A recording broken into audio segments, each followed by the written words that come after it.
hali nikaanza kuzungumza hadharani. Kwa hivyo mimi niko na record, nilizungumza nikiwa kwa ofisi. Na ndio nikapata shida sana na rais. Akaamua kunitoa kwa sababu nilikuwa naongea nikiwa ndani ya serikali, kwa sababu kuna mambo ilikuwa nafanyika mimi siwezi kubali. Ikawaje Mheshimiwa Rigiji, wakati wa protest za Gen Z, wakati ulikuwa Mombasa, ikawaje ukaongea baada ya rais kuongea? Si ile rais aliongea ilikuwa tofauti na vile iko. Sasa mimi ni mtu ya kusema ukweli. Kumaanisha amkuwa mnaelewana na rais, yeye anasema alikuwa tuelewani. Alikuwa tuelewani kwa sababu so kamua niende njia yangu. Mimi nilikuwa nimemwambia hiyo maneno ya kuteka watoto nyara, maneno ya kuua watu mimi sipendi na sikubaliani naye. Kwa sababu mimi ni Mkristo. Na mimi mambo ya kumwaga damu sikubaliani naye. Na nilikuwa nimemwambia rais. So siku ametoa taarifa kusema hii watoto ni criminals, wanataka kubidua serikali, hiyo maneno ilikuwa ni ya uongo. So mimi nikaita press conference baada ya rais kuzungumza, nikasema hapana, hawa ni watoto wetu, lazima tuwasikize. Na iko shida Kenya kwa sababu rais hajui ukweli. Kwa sababu kama angekuwa anajua ukweli hatungefika pahali tuko. Kwa hivyo mimi niko on record ya kwamba sisungumuzi baada ya kutoka kwa serikali. Nilisungumuza nikiwa ndani ya serikali kukataa hayo maneno ambaye ni kinyume na matakwa ya Wakenya. Mpenzi msikilizaji, kumbuka matangazo hayo inapata moja kwa moja kupitia stesheni zinazovuma katika eneo la magharibi mwa Kenya, Mulembe FM, Sulu FM, Vuka FM na vile vile mitandao yetu ya kijamii. Tunazungumza na Rigathi Gachagua aliyekuwa naibu rais. Tuingie Mulembe Nation. Wewe mwenyewe umesema hapa hivi kwamba Mulembe Nation sisi tuko namba 2 katika taifa hili la Kenya.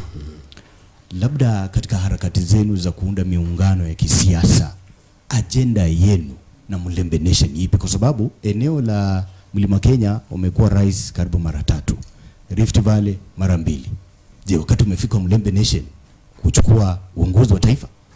Inawezekana Mulembe Nation inaweza kupata nafasi ya kuchukua ufalme wa Kenya, lakini itategemea vile Mulembe itajipanga. Kwa sababu hii urais wa Kenya huwezi chukua tu namna hivyo. Lazima Mulembe Nation mkubaliane, muungane, muongee sauti moja. Kwa sababu hapo mbeleni mnapiganga kura karibu mara 3. Kura yenu haisaidii Mulembe Nation kwa sababu mnagawa. Wengine wanapatia Raila Odinga, wengine wanapatia Musalia, wengine wanapeana huko. Inakuwa haina maana. Nyinyi mko katika kura karibu milioni 5. Namba 2 ndani ya Kenya. Lakini ukiangalia vile serikali imepangwa, hamuko hata namba 5. Ile mpangilio ya serikali haifuatani na wingi wenu na kura zenu. Na ndio mimi nilikuwa natetea nyinyi. Wabunge wenu wakadanganywa wakanipiga ati mimi ni mkabila. Niongea hii mambo ya shares.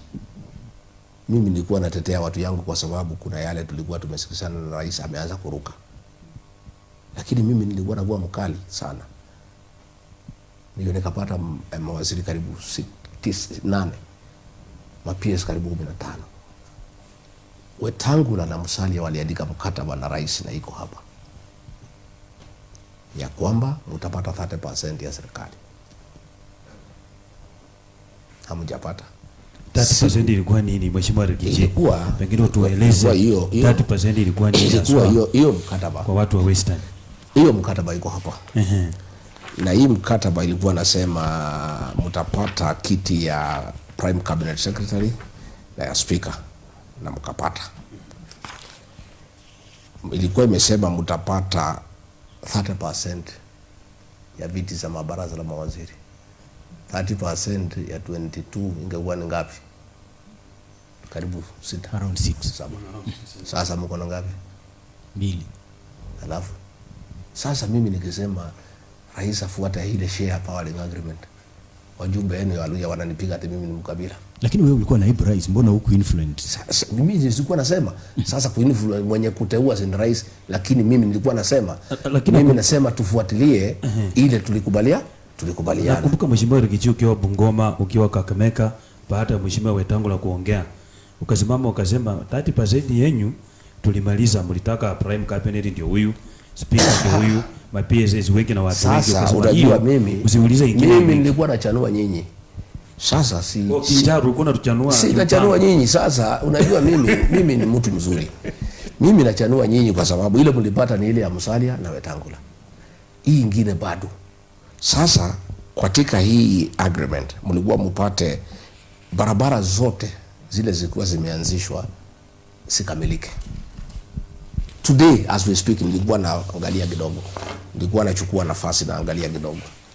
Na nikiangalia tulikuwa tumeahidi ya kwamba zile barabara zote ambaye zilifanyika zilikuwa zinaendelea zitakamilika. Today tukiongelea barabara ya Rurambi na Vaholo Musikoma mpaka Ibokolo mpaka Musikoma imekwama.